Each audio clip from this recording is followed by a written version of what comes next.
Hello, everyone. Nice to see you there. Hi, how are you?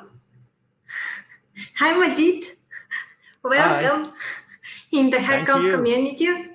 I'm Teodora Georgieva, and I'm part of HackConf organizers team. Today, I will meet you with Majid Hajian, who is gonna speak about Flutter Get Up and Running. Probably most of you already know and are aware about that. I'm just gonna introduce you Majid. He's a software engineer, author, public speaker, conference and meetup organizer, and community leader in Norway. The previous year in HackConf 2019, he was speaker at HackConf. So I hope somebody has been in HackConf 2019 and has seen him. And tonight we have the opportunity to see him again, even though online. And something else, we are here in the Hopin platform, thanks to our friends from Launchee Premium Space. So thank you very much. And I wish you good luck, Majid. Thank you, Teddy. Thank you very much. It was a pleasure last year in HackConf. I really enjoyed it. I still have the badge and everything behind me. So it was great great to be here again in the community. So I can start. So let's see what will happen then. All right. Good luck and talk to you later. Thank you. So, hello, everyone. We're going to start today. Let me just share my screen before I start. Very good. I hope everyone sees my screen right now. I can actually turn off my camera. Maybe that would be better. If someone can tell me if it's better or not if I turn my camera off.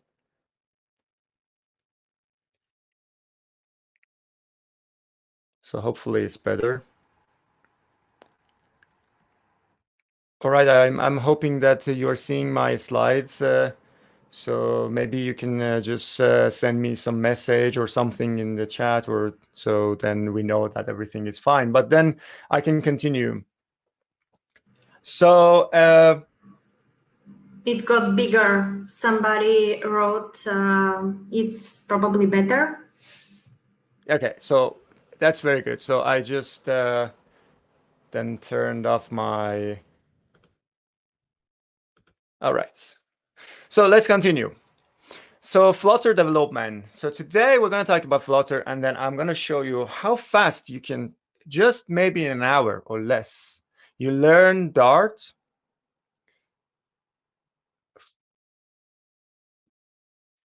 Okay. Some people are asking, actually, we have not started yet, but apparently there is a stage button. So you have to click on that and go to stage. So this is what I was told right now. So please then do that.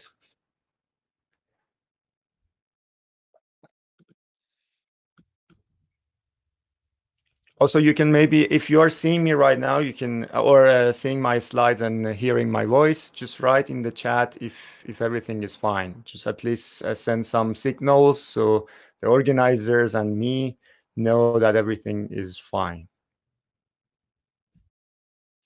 All right, let's continue. So I'm going to show you actually today in less than an hour, you can learn Dart. It's a very easy language. I'll show you how you learn it, and you can start with that. And I'll show you how you can start developing your first Flutter application today. Maybe creating a login page, or maybe some other pages. Maybe you want to add some dark and light theme to your app. You can do that today, less than an hour. So let's see what we can do. Let's continue. So first of all, Why Flutter? So there are a lot of reasons that you need to, maybe in this year or so you need to choose Flutter. So a lot of reasons. Some of them are great and very unique to Flutter framework. For instance, you have a framework that compiles everything to native code. So there is no markup language actually in Flutter, or there is no OEM widgets at all. There is no bridge at all, so you have access to like native code directly as well. So it's very fast. When I'm saying it's very fast, I will prove it today to you. When I'm developing something very fast and you see like how fast you can actually customize your application. A lot of built-in widgets already there, so you just need to grab them and then customize them based on what you need. Very performant. This is one of the characteristics of Flutter. That's the reason you want to choose Flutter for creating a cross-platform application. You may want to compile it to even desktop and web. So this is something that is coming to Flutter right now. So support now, supporting iOS and Android, it's on a stable version for sure, but then you can also compile to web and desktop, Linux, Windows, and etc. if you want. So it's a true achievement for one single code base and then several platforms. So it sounds a little bit like, oh, okay, there has been a lot of these promises already. So, but how is different? So we will see that today. And it's also another promise from Flutter is that it makes you so productive. So with hot reloading, with a lot of built-in widgets and a lot of good widgets from community, you don't need to do perhaps anything to develop. You just need to customize what you want. And then here you go, you have your app ready. So well, what can we do with Flutter? So we can do a lot with Flutter. I have several samples today to show you how people from the community, from the Flutter community, did a lot of cool stuff with Flutter within a very short time. Some of these demos has been created maybe in less than 20 hours. So Mariano is one of the people in the community who is creating a lot of these cloned demo with Flutter, and one of them is, as you see, it's right now a clone of Spotify, for instance, and it's really working. So I can actually click on something, go to that, and play something. So let's just stop.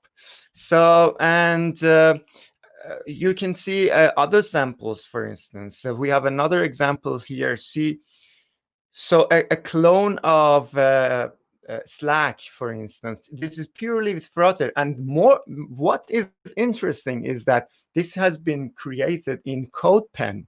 So you see, like Flutter is running actually on the web as well.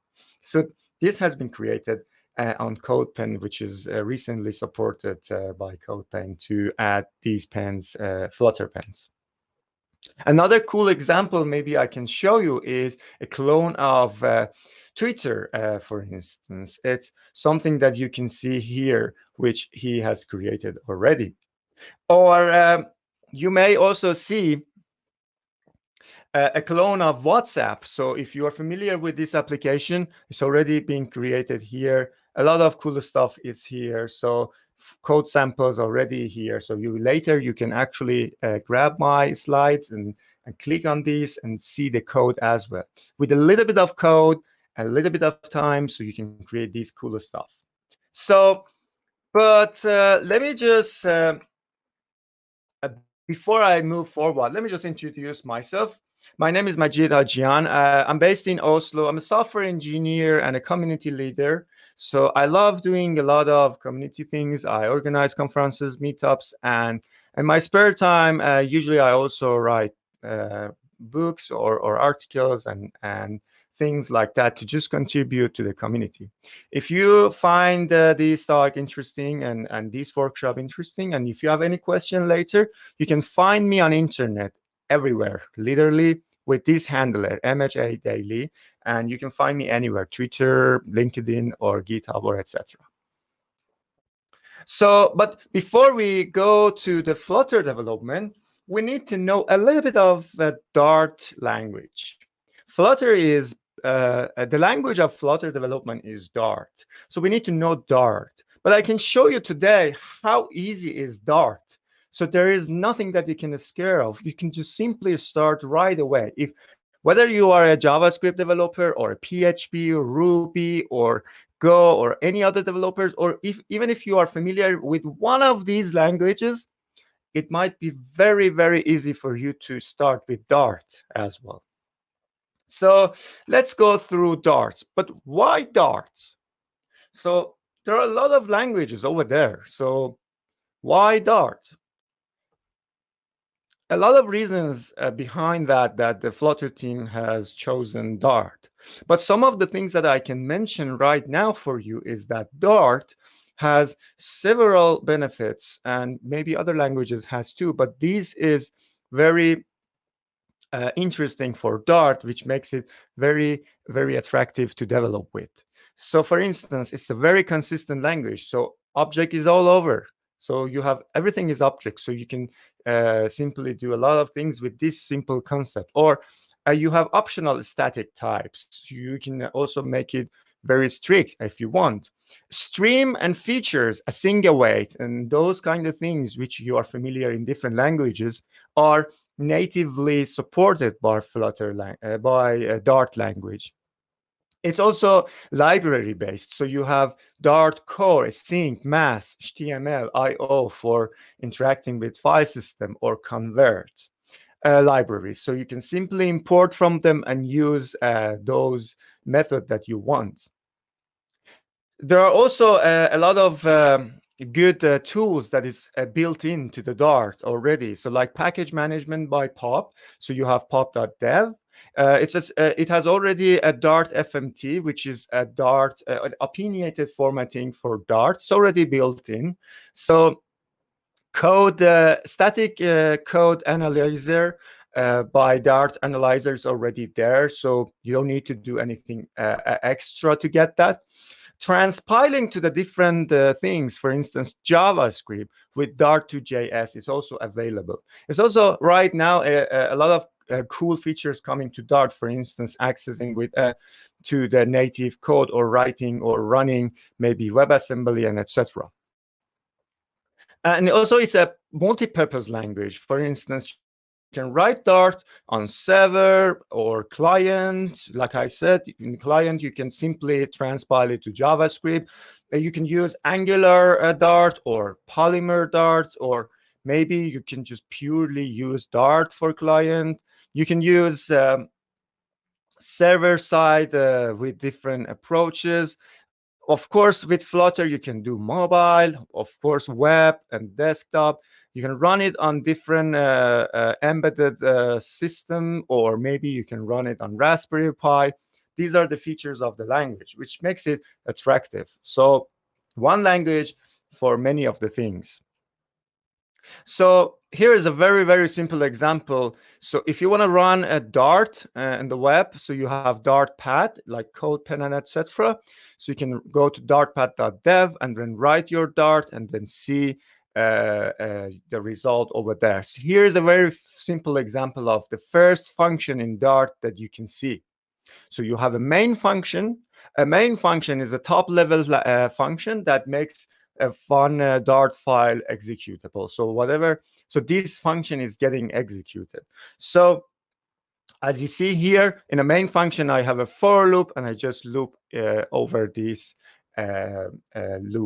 over this iteration here. So very simple. Let's move on to the features of the language. If you're familiar with any kind of languages so far, you may know the primitive types already. You know the strings, Boolean, int, double, map, list. List is an array, or if you don't want you don't know the type already, you can use dynamic in Dart. So and the way that you define these types are very easy. As you see here, before your variable, you just say which kind of type it has, and then you define your variable, assign the variable value to the variable. So And of course, strings, it's very important. So in Dart, so you have single quotation or double quotation for a single line of a string, or you may even write this triple quote, start with triple, end with triple quote, that you can create a multi-line string. And that also makes Dart, in Dart, you can also have concatenation of the string as easy as the way you see in the screen right now. So you have your variable, you have your string as normal. With just $1 behind your variable, you get a evaluation of that. And if you want to actually have an expression, simply you can just add a quotation, curly braces. So of course, Boolean is another type. So you can simply assign a Boolean value to a variable, and evaluation is as simple as other languages, as you see in this screen. And these are literally the things that you are going to use in Flutter in a few minutes. Just bear with me.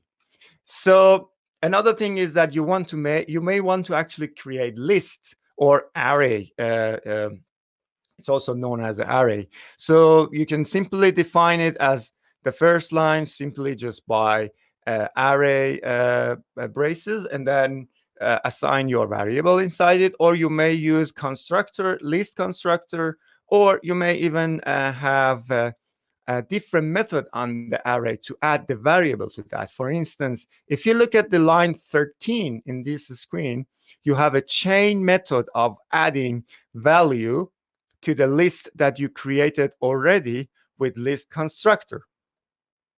You may also have a concept in Dart, which is cascading. So simply with a dot, two dots, on each constructor, you can get the method on that, and then you can actually add the value here, as you see here. The cascading is quite nice and popular, actually, in writing Dart code. So you have, of course, functions. So functions are everywhere. So you can define functions on top level. You can define functions as a method in the classes. And the functions also are objects. So that means you can simply pass functions to other functions as an argument. So simply a function you see here, for instance, in the line 18, where I have an array and a for each method. And a for each method usually gets a callback. So in this callback, actually, I'm passing my first function because it's an object. So I can simply do that. Great. So also you have fat or arrow syntax, pretty familiar probably for you in different languages. So JavaScript or other languages may have the same syntax, so fairly similar. So if I continue more, you have a very important concept here, which is called name parameters.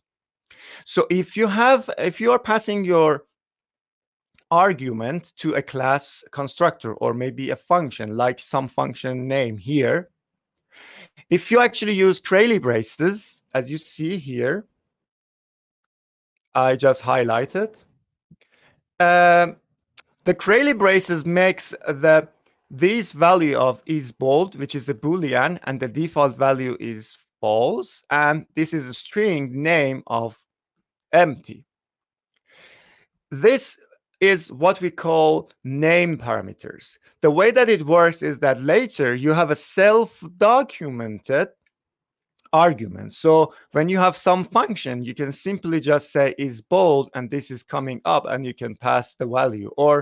And also it makes it optional, so you don't need to simply do that. But if you want to actually make it required or mandatory, you have to add this required annotation to the name property parameter.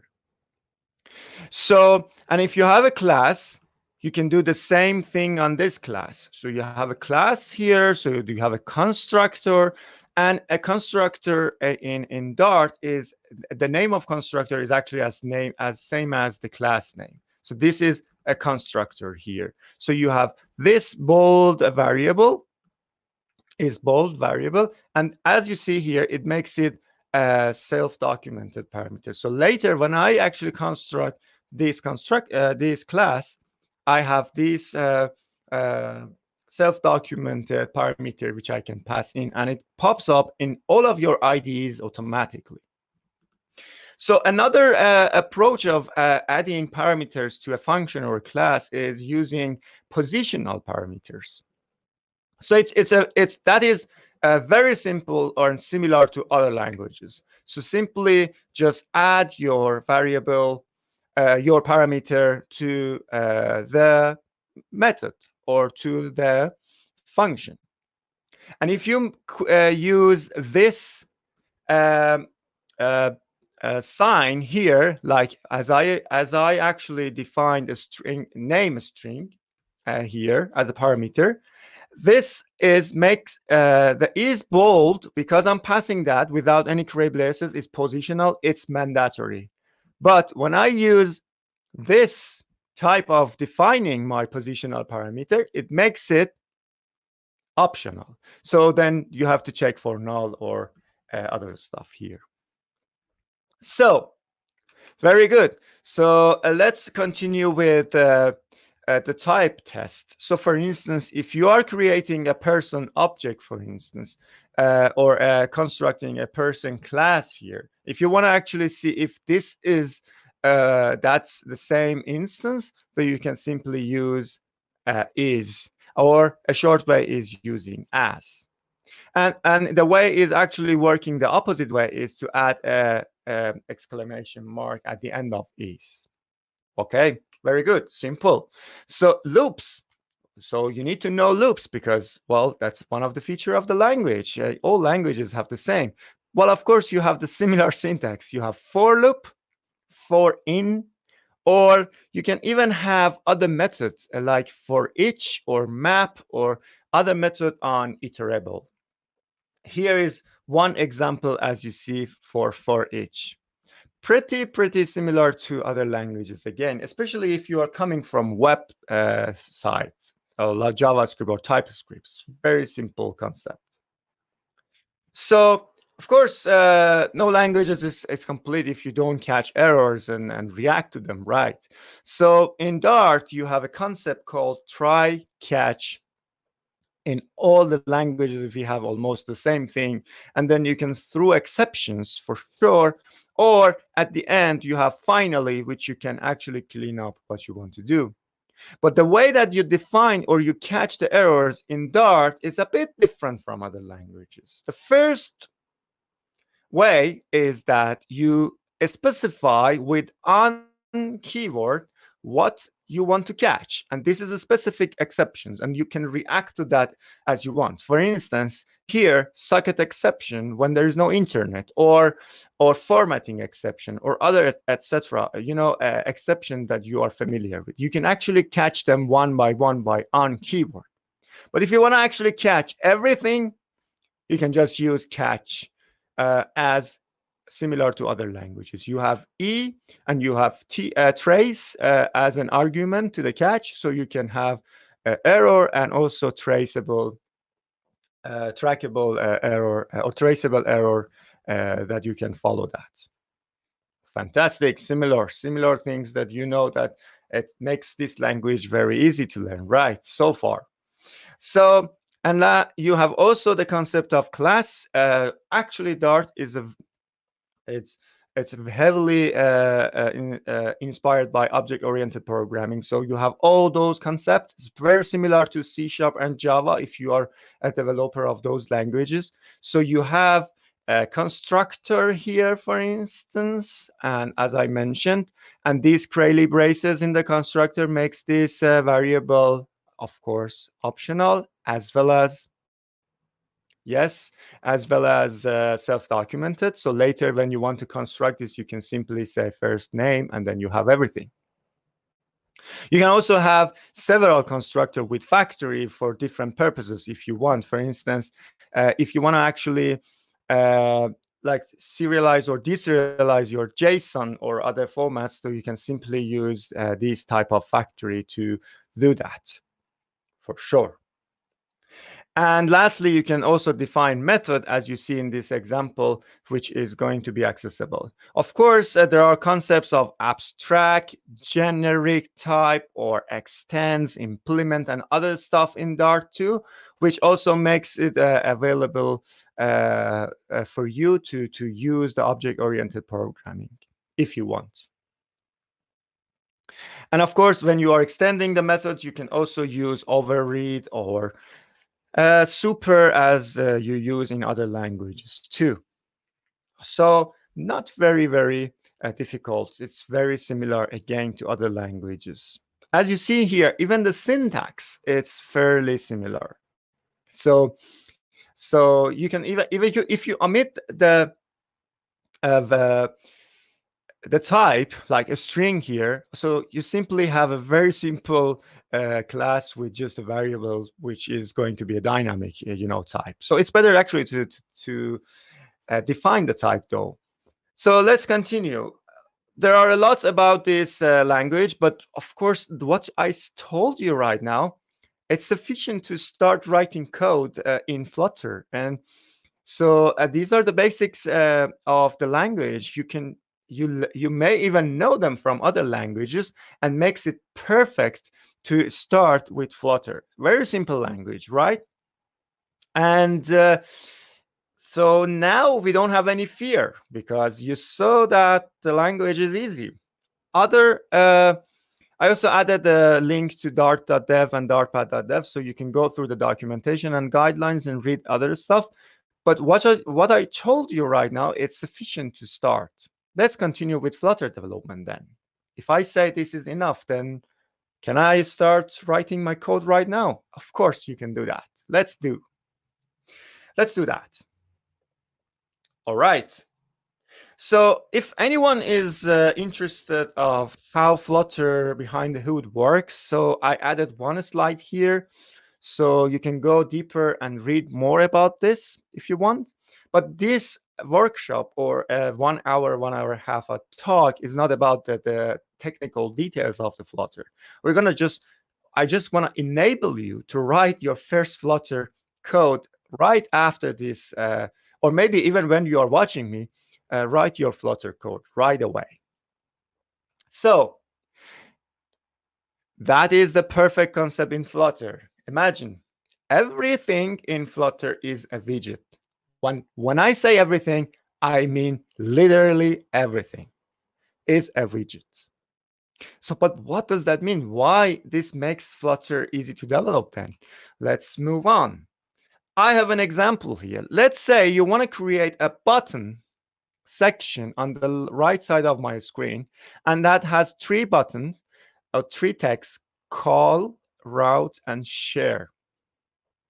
In Flutter, how it works is that all of these elements, each of them are a widget, and that can be a children or a child of a parent widget. For instance, the 3 buttons are a children for a row widget, of course, and that call, which has an icon, is a children, or they are a children of a column widget.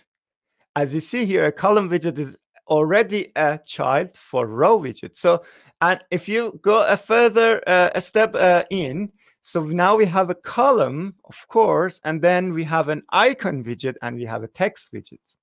So everything is widget. When I'm saying everything is widget, I literally mean everything. So that makes it very powerful though, and also it makes it very easy to develop. But when I say widget, I mean we have 2 types of widgets. We have stateless widget, we have stateful widgets. So stateless widgets are those they're just showing something. You cannot do anything with that, and there is no state on the widget. For instance, text just shows the text for you. But the stateless widgets are those that you can actually interact and change the state, and then the Flutter engine is going to re-render when the state is changing. Okay, very good. How can I write my first code? Very simple. It may be in 7 lines or 8 lines. You just need to import Flutter. Flutter has two different app or team apps. One is Material app and another one is Kubernetes. Material is dedicated for material design and Kubernetes is actually dedicated for iOS development. But most of the time, we start with Material app because those widgets from material design are super easy to customize. You can simply create whatever you want out of those widgets. So simple as that. So you have a main function. See, we had that concept already. You need to run your app. That's a method from Flutter. And then you can run your main class application, which is my app. And that has a builder, which is a build method. And then a builder just return a material app, which is which having some other widgets like scaffold, app bar, center, text, and etc. We will get into that. But you just look at this code. It just fits in one half of the slide, and you wrote your first application after you write this, and you get what you see on the left side. So let's move on. So when I say the widgets and there are different widgets, what does that mean? So how about the routing? So can we have routing? Can we just there are apps that you can actually navigate from one page to another page and show different things. Of course, you can do that. You have on each screen, when you register the routes on the material app, a widget, you can register different other simply widgets, which they all have scaffold, maybe app bar and body, and these are the parameters of these scaffold. So, and then you can register several other route and several other classes which they extend stateless or stateful widgets. We will see it right. We will see that in action right now after this slide. But before that, let me tell you, we have a lot of built-in widgets. Like you probably don't need to actually develop a lot of things. They're there already for you. You just need to customize them. That makes your app development very fast.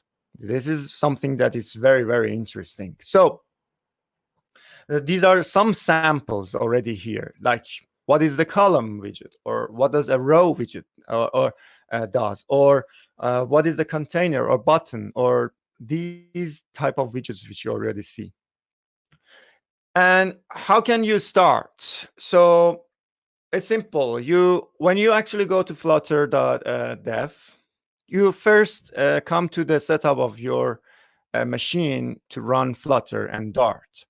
You simply need to install Flutter, Dart, and if you are using any, let's say you are using any IDE like Android, Visual Studio Code, or IntelliJ, it should be totally fine for you. You can find Flutter and Dart plugins, and of course, you can also use those plugins.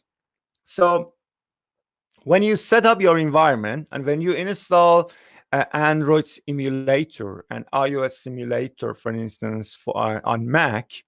So if you don't have a physical device, for instance, you can start using your developing your Flutter application, which I will show you in live demo in 2 minutes. But when you install, you have a Flutter command line already on your machine.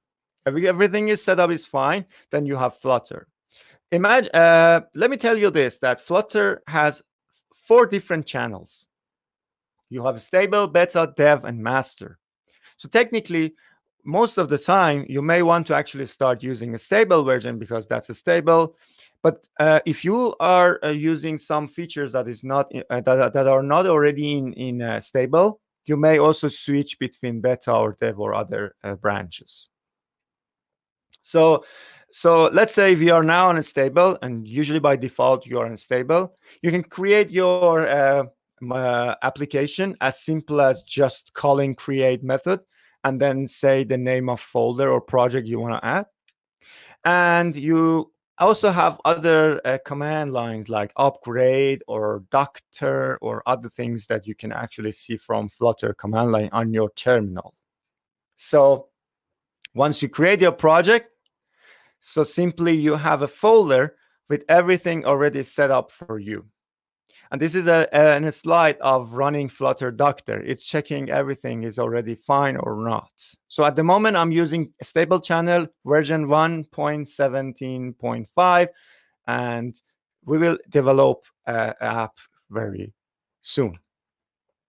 And here is a structure of a Flutter application. So under this folder, when you create, you have an Android folder, you have an iOS folder, and these are dedicated to the platform. And you have lib folder where you actually writing your Dart code. You also have test folder where you can also put your test Dart file for testing your widgets. So as you see here, my main file to start with Flutter is main.dart. All right, fantastic. So under the lib.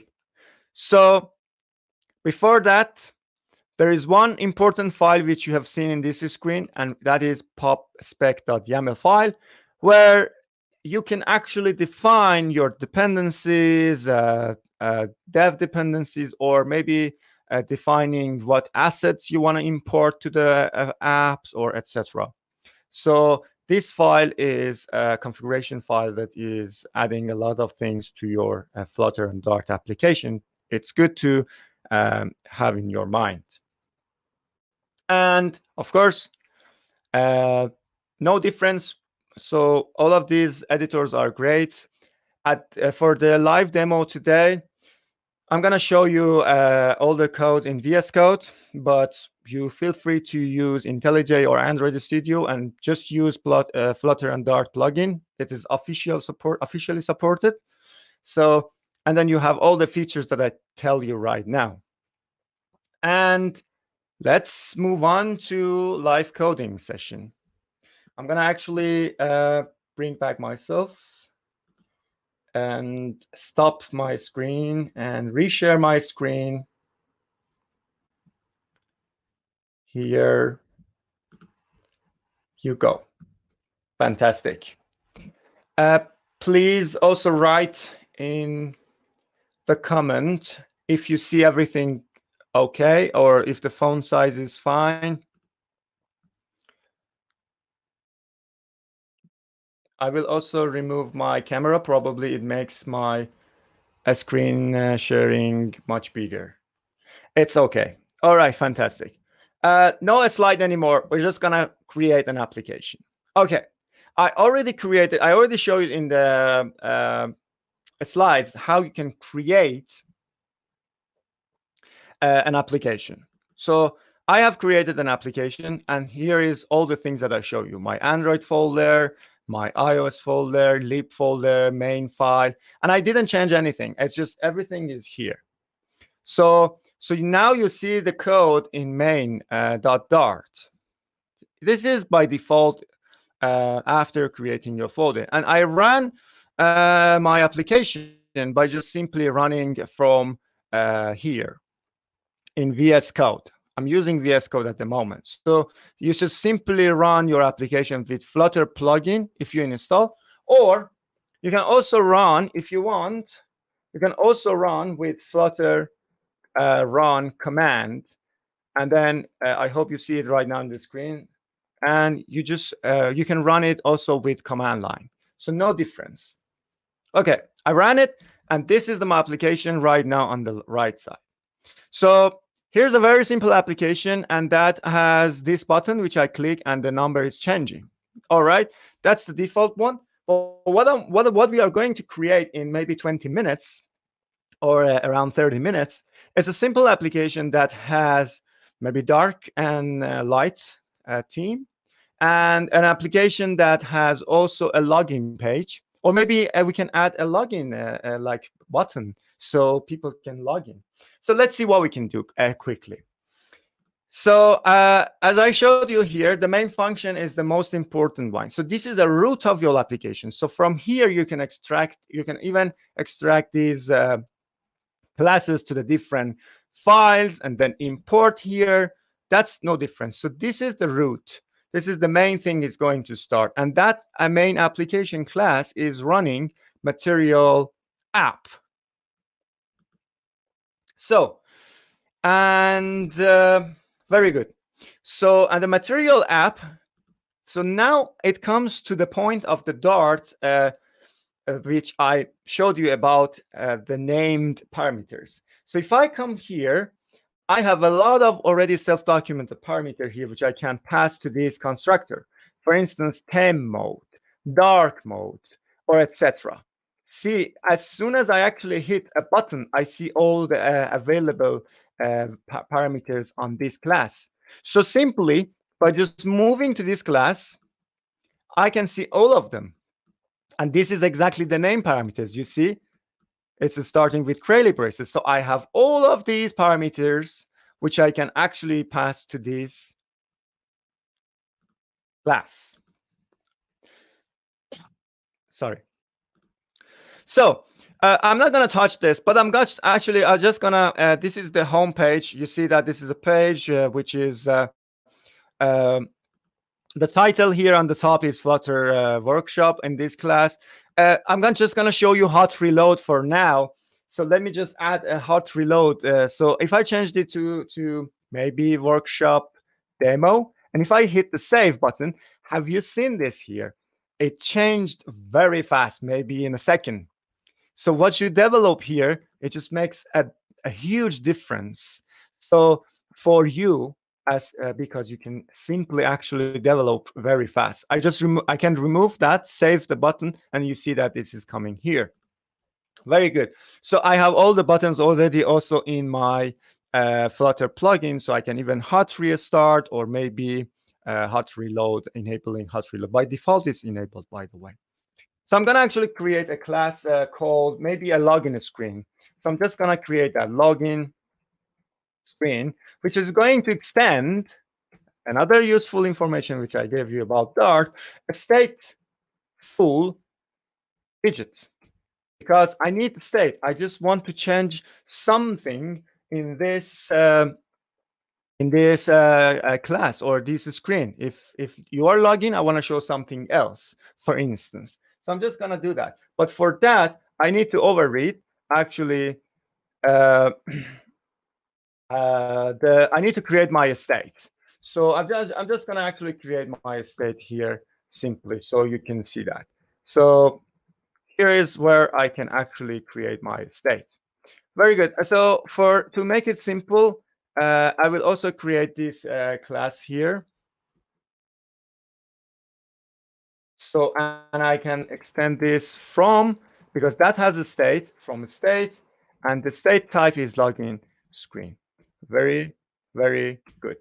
So now I have what I want. It's nagging because I didn't implement the build method so far. I need to do that. So if I do that, then it says creating an overread, missing overread. So I'm just going to do that. And then now I have actually my build method. Very good. So it doesn't do anything for now, but I just want to return here.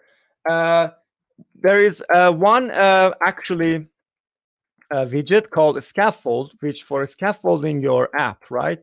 So what I'm going to do here, I'm just going to actually scaffold that. And Scaffold has several parameters. I just use maybe app bar to have the app bar on top, or and the app bar has maybe an app bar widget. That's the type of the widget. You see that everything is a widget, no markup. So it's all Dart, purely Dart here.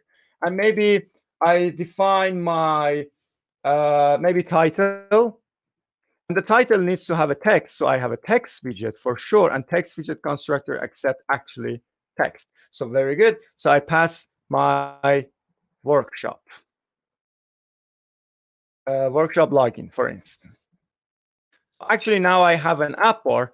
And I'm going to do also a body for this widget for this screen. And I will start with safe area, because safe area is very safe for you to add and to actually kind of remove all of those areas which is going to be hide on different devices. So use safe area.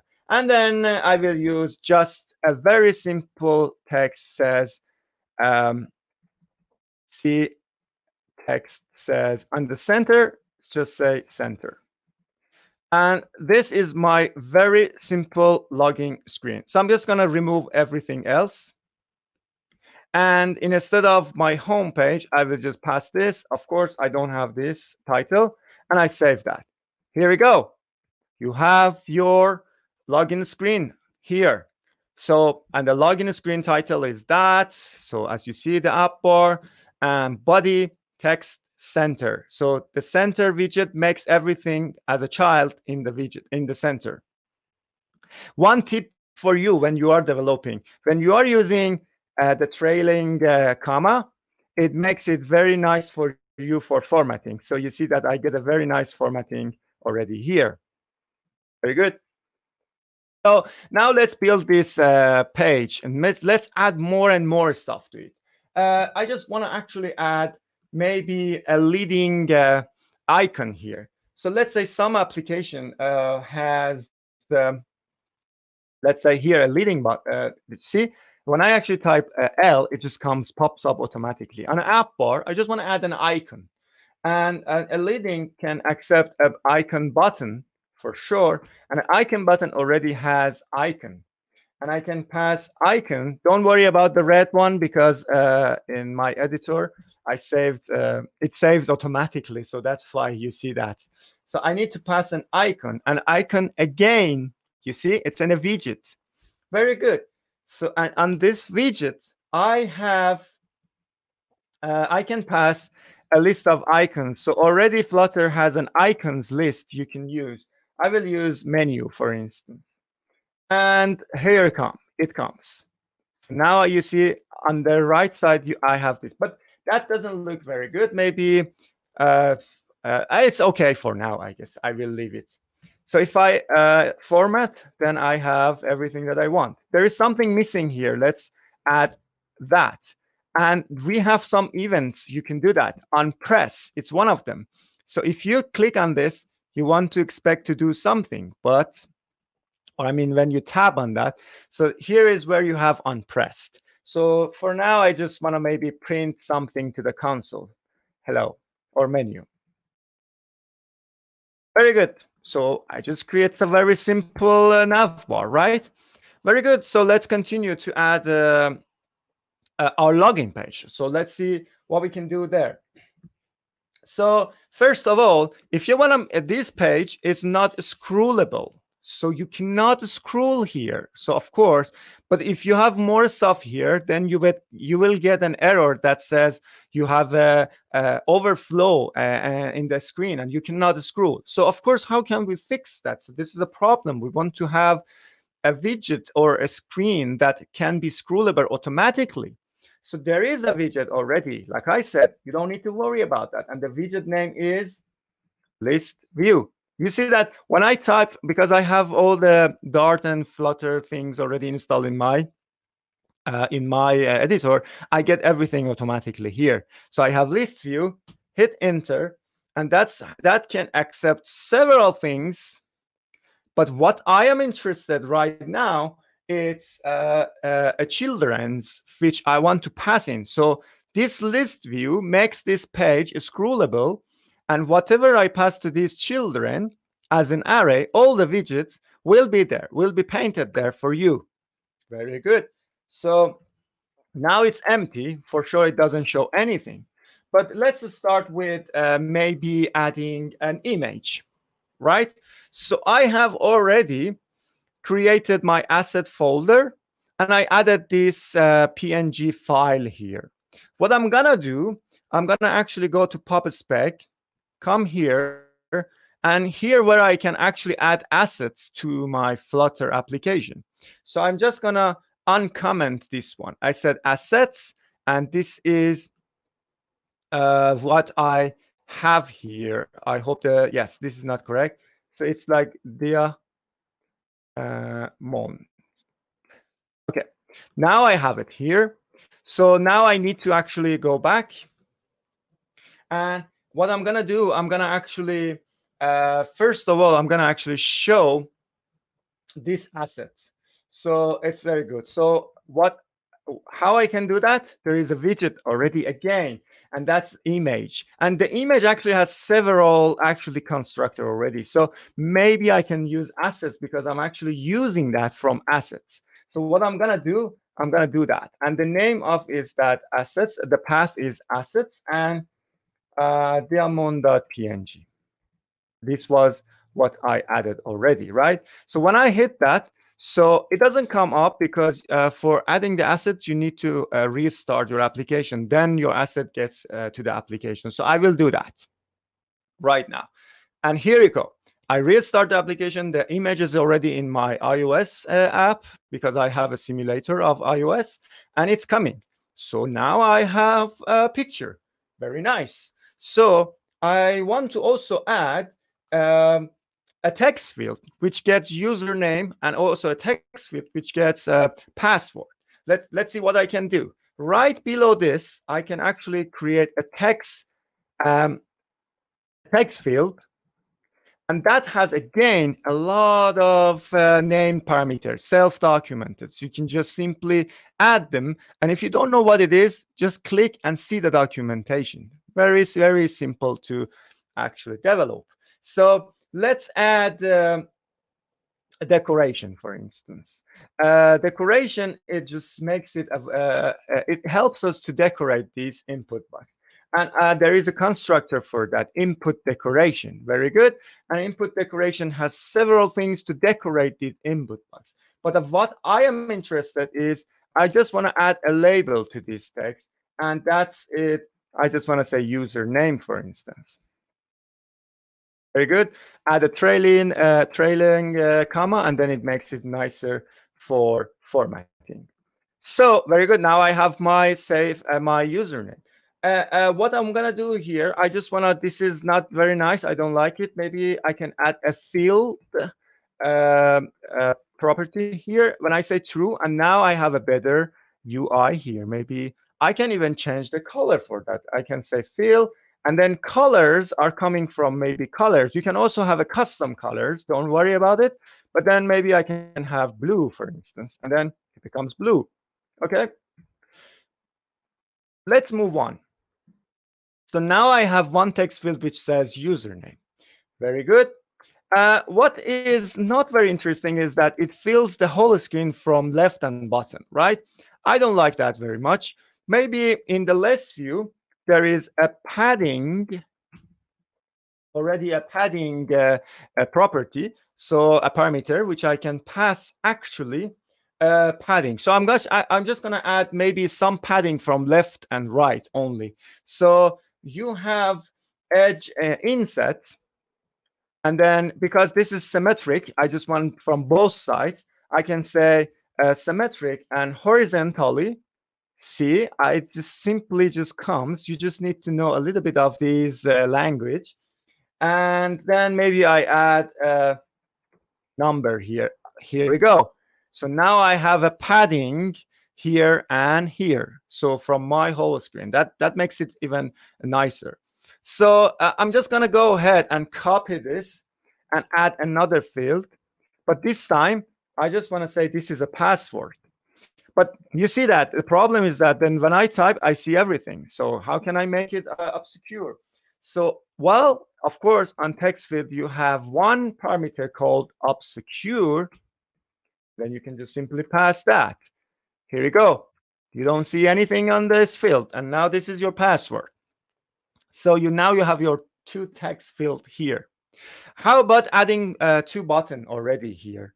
Maybe one button says maybe I don't cancel, and one button says like maybe next or login or something. Let's do that. So we have several different actually buttons on button widgets. One of them is flat buttons. So let's use that. Flat buttons simply accept a child. You see, this is something that you need to know. And the child accepts a text field. Well, it can accept anything else, but I just pass a text field and I say this is cancel.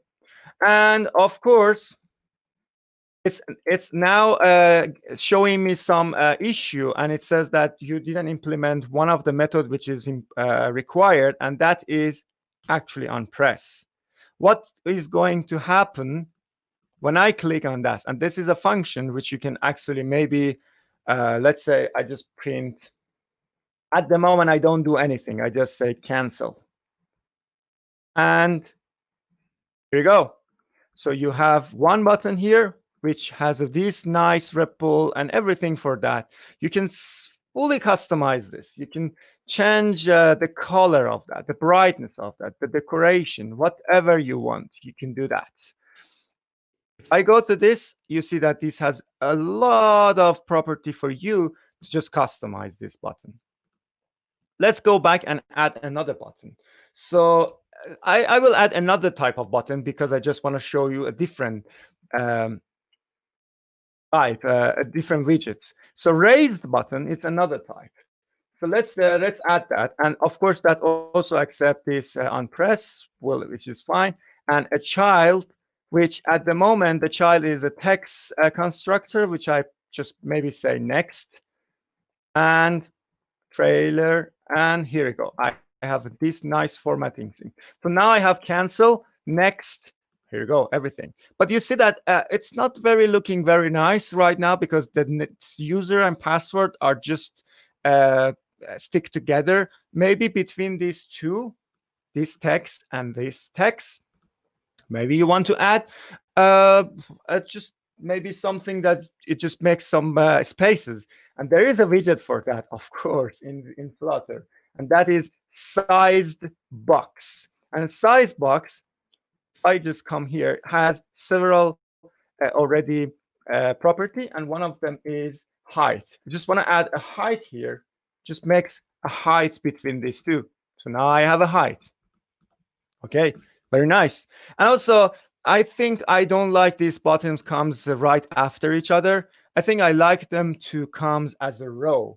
So then what I'm gonna do, I'm just gonna cut these two. There is a row widget. Here we go. And of course, in the row widget, you have the row widget accept children because you can create a row. And I can then paste these two buttons. And it comes simply, it comes in a row. But again, I don't like actually these buttons on the left. I just want to make them on the right.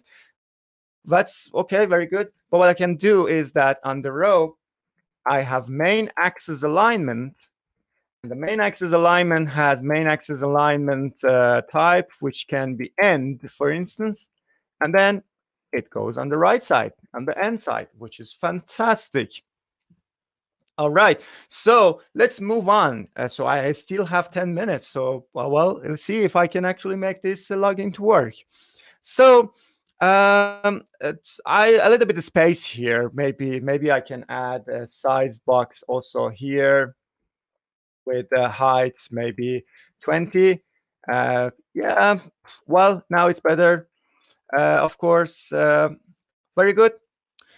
So I think I like this right now. So this is a username, password, and two button, which if I open up my console, you can even see this print on my console. So that's very good. But let's move on and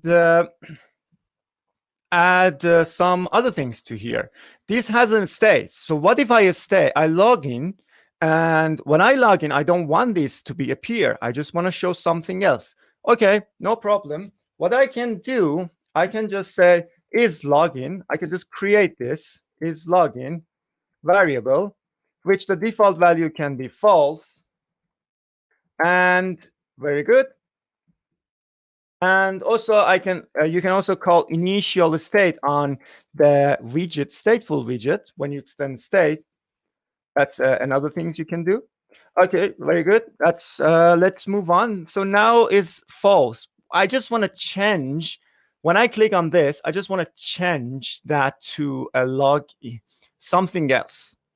Okay, very good. But then what I can do, I can come here and first of all, I will just copy all the things that I've done here and add it to a column. Column is another widget. The reason that I did that because I wanted to show you there is another widget called column. It's similar to row, but instead of showing the widgets horizontally, vertically, horizontally, it shows vertically. So then I add that, and I add back all of the widgets. So now I have actually a column here. All right, but can I have a condition on top of that? Can I say if login this, else something else? Absolutely, no problem. So you can say if is login, of course, the other way around. So show this. But then right after this column, else, that's a syntax that you need to learn in Flutter. You may use that a few times. Just show a center child text login or logout. Or what if I just actually create maybe a button here instead? So instead of that, I can actually create a button. So I can say a raised button, which actually has a child that says log out. And okay, and that is also has Unpress, which at the moment doesn't do anything. Or so if I now log in and it doesn't do anything. So let's say if I click on next, I just want to change the state of login to something else. Let's move on. So here, there is a method on stateful widgets which called set state, and it comes automatically for you. And here you can actually change your state. It accepts a callback, and in that callback, you can change your state. I can say is login equal to true. When I click on that, this button, X button, I just want to make this change happen. And of course, when this is true, this is true, I just want to show this one. A raise button says log out. Fantastic. I will just type something and just say next. And I have now my log out button. Well, of course, it doesn't do anything. Let's add something here as well. Let's log out. Let's set state. And let's actually say is login equal to false. So now I have a login log out, and it's pretty fast. So to render. So, well, we add actually a simple login page. So what if I just want to change some color again? I think I add that, but let's do one more time. Let's say orange, maybe, for instance. Okay, I like this one, for instance, maybe. You can change anything, actually, if you want, no problem. So you can also change the color of the button if you want. So there is actually background color or color here. So you can change the color of the button if you want. A lot of customization. What if I want to actually add a elevation to this button? Of course you can do that. There is an elevation, and you can actually elevate your you add your elevation to this, and then let's say I have 20. Now it just makes it more elevated. Okay, maybe 10 is better. Fantastic. Or maybe I can remove that and add it to this one, which is log out, and then add maybe 30. Okay, very good.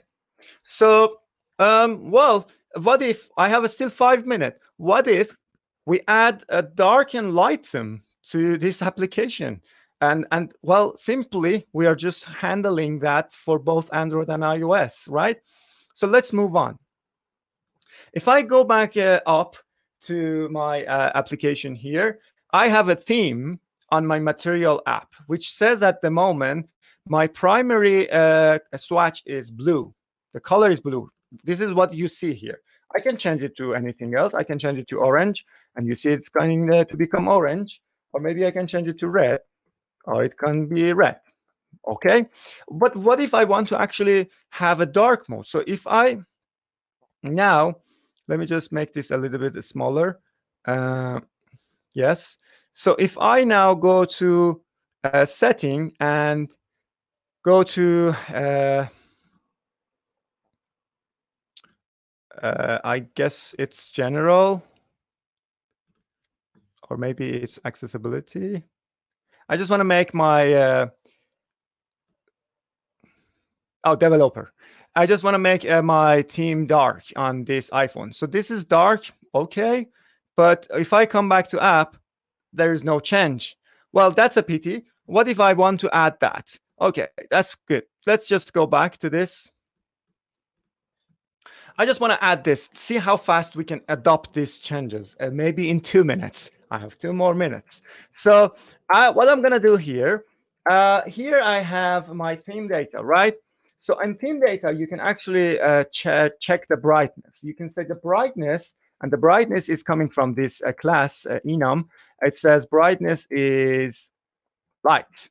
So this is light. If I say dark, it becomes dark, but then it's not adaptable because then it's always dark. But I just want to make it adaptable. There is another property here called dark theme. So you can also extend dark theme and say here on the dark theme, the primary, for instance, swatch, it can be colors dot maybe orange, and also the brightness. Very good. Brightness can be dark. Let's do that.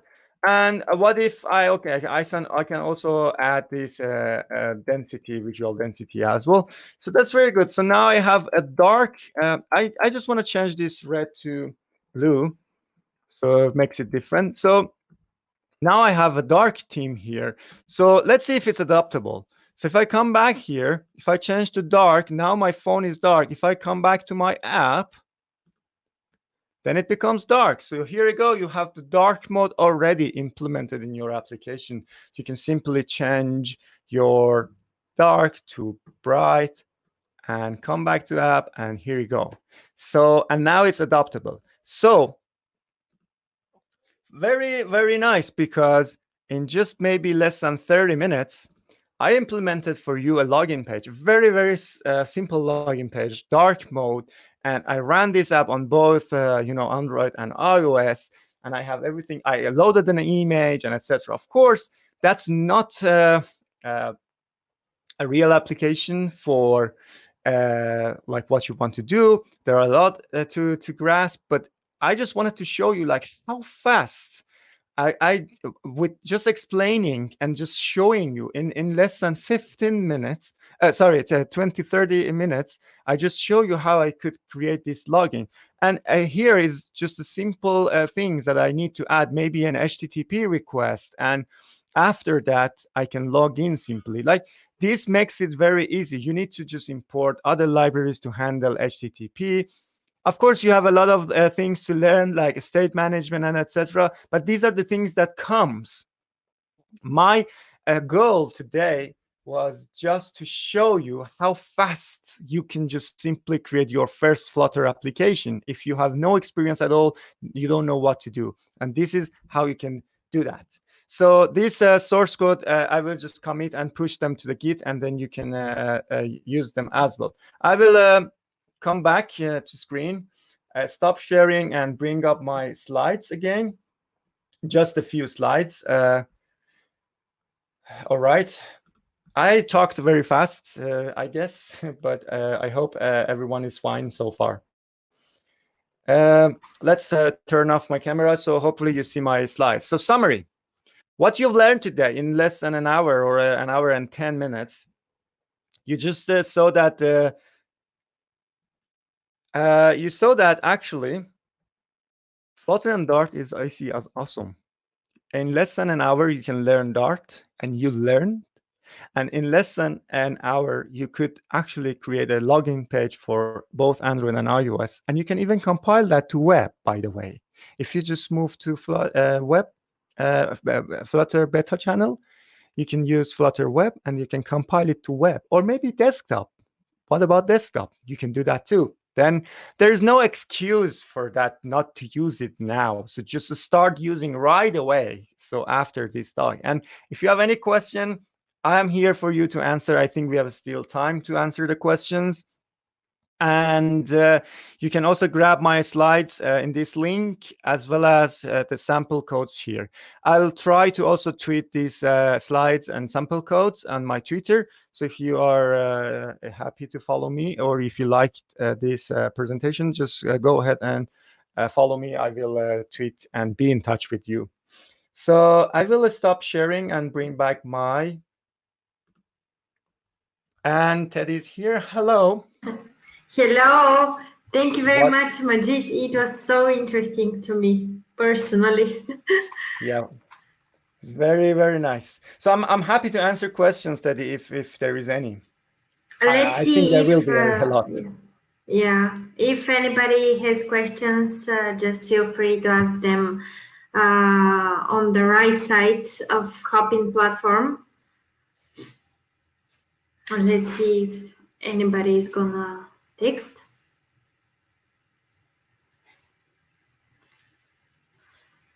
Majid, I was wondering, is it available to be used in Linux system? Yes, you can do that too.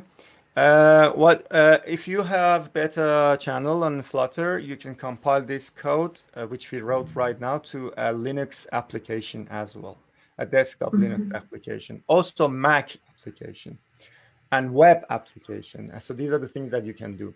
There might be later when you develop, you might think that, okay, I need some specific things for desktop or for Linux, for instance. There are some features in Flutter that you can say, if the platform is Linux, for instance, do this. If the platform is Mac, do this. If the platform is iOS, do that. So I saw that some companies want to actually develop customized. They want to customize the app for the iOS and Android quite a lot. They don't want to have the same design. It's simple.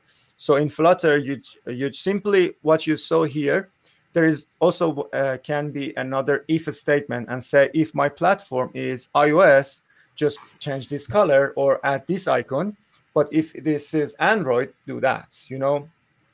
This is also possible. When you wrote your code in main file and Dart lib folder, let's say, in Flutter command line, you have different commands to compile it to native code. So simply you can say Flutter build, and then what you want to build: iOS, Android, Linux, Mac, web, what? And then here you go, you have everything. All right. Oh, thank you very much. You're welcome. Well, I see there are a lot of questions actually. Alexander Strichkov wrote, could you switch between pages with button press? What backend is suitable with Flutter? Yes. That's a very good question. Yes, you can actually switch from Unpress function. Actually, that is the purpose. I didn't have enough time to show you, but you can simply on Material app register your route. Like after login, probably you have a dashboard screen. You create your dashboard screen, and then register that on Material as a route, like a /dashboard. And then when you click on next, and then when you have the authentication, everything in place, then you call navigator, go to the dashboard page, and then it goes to the dashboard page which you have created. So this is actually a normal use case, but definitely you can do that. And the interesting thing here is that when you use a default navigator, Flutter already handled animation on different platforms. It handles fade on Android or maybe swap on iOS. So you get the same, you get the feeling of the platform out of the box. So you don't need to do anything. You just need to call that. This is very awesome. All right. It seems that you really enjoy working with it. Yeah. Absolutely. Okay. Robert wrote actually, how would you handle adapting that form to different screen sizes, especially small phones? Yeah, well, that is also a very good question. There are different approaches, but if you are just targeting iOS and Android, and this is what I wrote, you don't need to worry about anything. So it's handled automatically out of the box. So that's it. But then, of course, if you want to create your desktop or web, then you need to use different approaches. One of the approaches is that we have media query as something that you can check the size of a screen with media query, and that's actually a constructor. So you can get the size of width or height of the screen, and based on that size, it's similar to the CSS. Let's say like you have a media query, but that's different. It's not markup. It's Dart. So you say that if height or length is that, then render this. If that, render that. So you can simply also have that media query. But just keep in mind media query and search for that. So you will find some examples how you can handle that for desktop and web especially. But for Android and iOS, most of the time you get out of the box. All right. And one more. Would you recommend some resources for learning more? Absolutely. Flutter.dev. It's my single source at the moment, which I strongly recommend you go through. So Flutter.dev, there is a documentation, there is a getting started, there is a lot of examples, handling state and etc. Of course, you can go through that. You can also check Flutter community. Flutter community on medium.com. So there are lots of good articles on how you can handle different things on Flutter. So from awesome people in the community. So you can check both of that.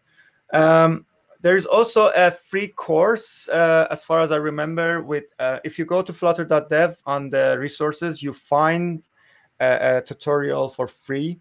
So which it's a course by someone else, but also in contacting with the Flutter team itself. So it's actually recommended by them. So you can actually use that too. So just go to flutter.dev and read a little bit more. That's really interesting. Okay, I'm gonna do that. Yeah, just do it. Okay, can I use Flutter inside of an existing native app? Very good question. Yes and no. Depends what you want to do. But the short answer is yes, you can do that, especially for Android. So there is there are some supports for how you can actually compile your Flutter application that can be used inside another application, a native application. There are some use cases for that too, but it's not very appropriate for every single use cases. You need to have like a valid reason why you want to do it, or you need to evaluate your application if you have to do that or not. But this is possible, and there is a full tutorial and talk from a member of Flutter team, Philip. If you just go on YouTube and search Philip, a Flutter team embedding Flutter inside native or Android app, you will find that talk, and it's about 45 minutes, I guess, and he shows how you can do that. It's actually very simple, but it's good to see that talk if you are interested. Okay.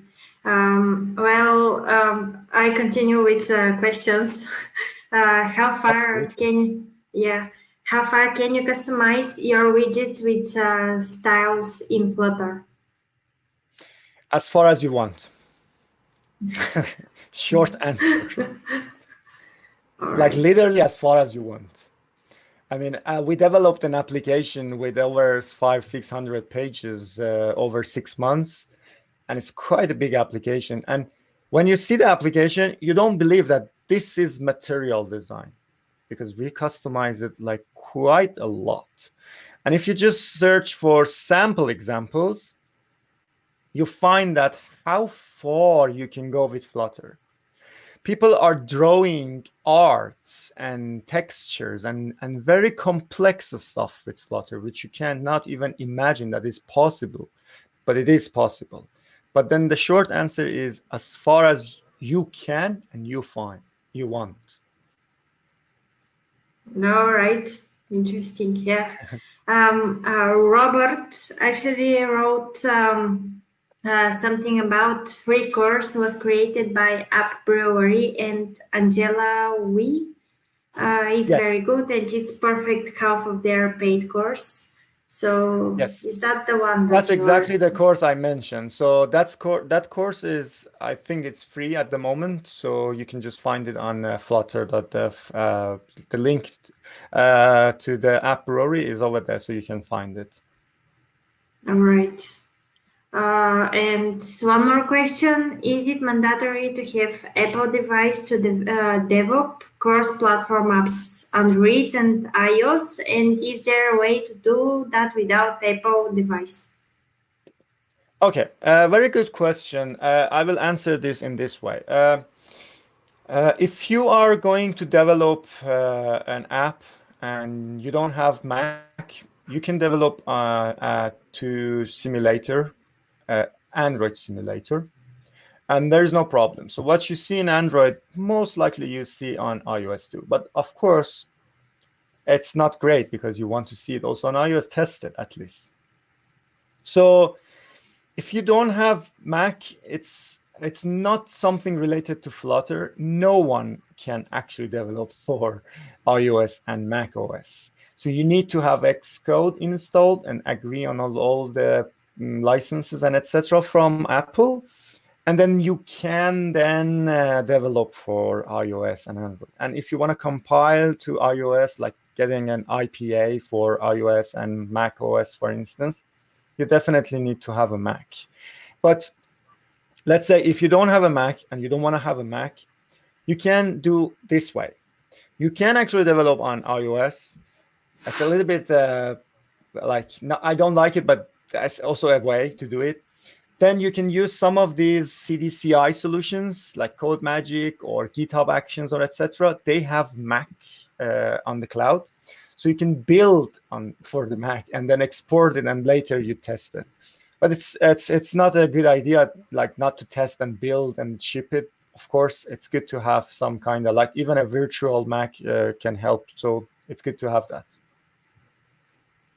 All right. And by the way, this is not specific to Flutter. Again, if you are going to develop for iOS, any platform, native or native script or whatever, you need to have Mac. And that's something from Apple, not from those companies. Mm-hmm. Okay, there is one more question. What have the advantages compared than the Xamarin? Yes.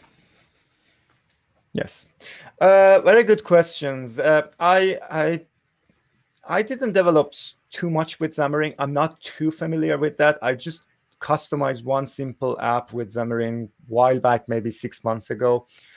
But I know the technology behind it, though. So what is the difference? The difference between Flutter and other frameworks, which I really like, is that in Flutter, so the first and most important thing is that there is no bridge, nothing. It's just you write your Dart and you just compile it to native at the end of the day. So then, well, always you have the latest features available. So that's one good thing. And another thing is that, so, well, if you're coming from, let's say, C# background, let's say, so many C# developers are familiar with Xamarin and maybe they like to start using Xamarin. But if you are starting like developing with Xamarin, and then what I've done in Flutter, maybe in 30 minutes or less now, you feel that the development speed, this hot reload feature, like these speed or these features that are stable already, and you don't, when Flutter team actually gives something out, they don't break stuff. It feels much more, let's say, interesting to develop with Flutter compared to Xamarin.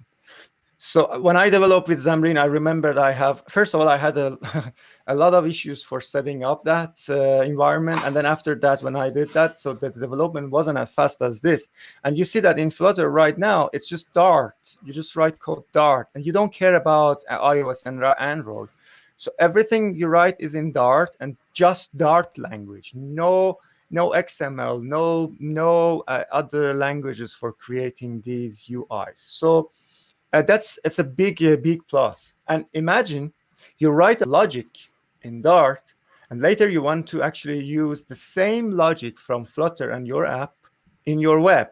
So if you have your presentation layer with Flutter and your logic with Dart, simply grab your logic and then add it to the web with another framework with Flutter, with Dart as a front-end framework. And then here you go. You share your code simply between different framework with just one language. And that's a big plus, I guess. Yeah, I think so. It seems like that. And have you used Ionic? And can you say some advantages? Ionic, native script, and React Native, they are fairly similar. Well, there are differences, some better than others. I like maybe one better than others. I'm not saying all of them are great, by the way. All of them are great. But there is a big difference between those and Flutter. And the difference is that you're using web technology, especially on Ionic and native script, for instance, or maybe React Native. You write your, the claim is that they compile to native, but at the end of the day, there is an engine of JavaScript on WebKit or WebView, so that runs that JavaScript. But in Flutter, there is no such a thing. So you write your Dart, it compiles to native at the end. No engine whatsoever at the end. So don't worry. No WebView at the end of the day. So that's a very big difference. Those technologies are great. I love them. I develop with them. But when I actually came to Flutter, I realized a big difference. And one of the most important things is that it makes you so productive, as I showed you.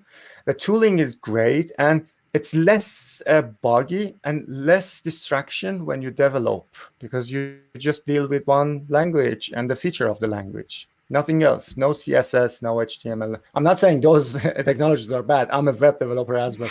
But I'm saying that when you come to the app development, for cross-platform technology, I guess Flutter, I like it more. All right. I just got passionate to read more about it. Tonight, the community is actually pretty active. Now, does anybody have more questions? I guess that's it. Everybody says fantastic. Thank you. If you have any questions, then at the end of the day, you can... 2 questions. Yes, there is one more. It's about the Flutter community. Are Google committed to support the technology in the future?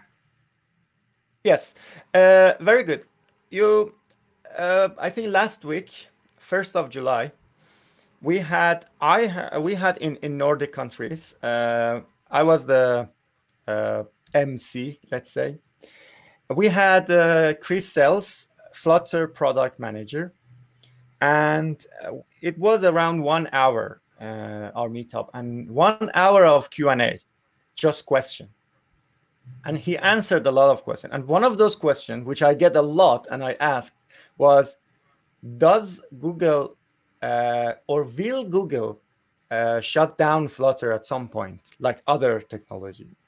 Or will Google support Flutter for a long time? And he said a good answer, like a long answer, but I shorten it to this.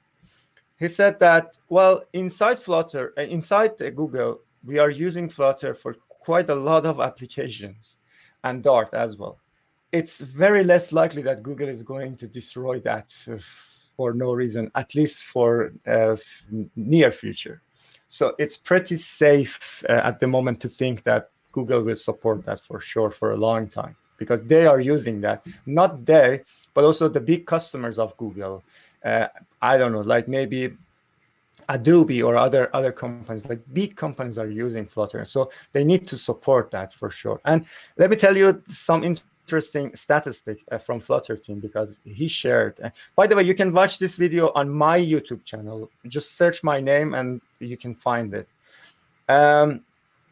He said that right now around 90 developers are in Flutter team. 90 developers just developing Flutter. And there's also some people in Dart team. And there's a lot of contractor. So, and there's also a lot of community members which they are contributing to Flutter. So 90 people just sitting there and contributing to Flutter most of the time. So it's a big number. Wow. All right. Would you like to share anything else to the community that you think it's gonna be useful?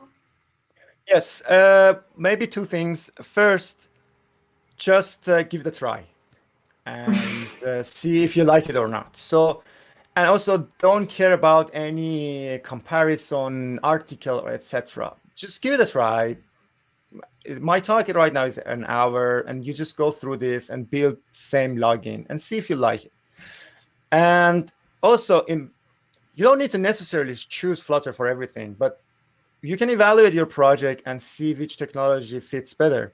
But if you try Flutter, you have another chance to choose maybe a better framework. So just do that.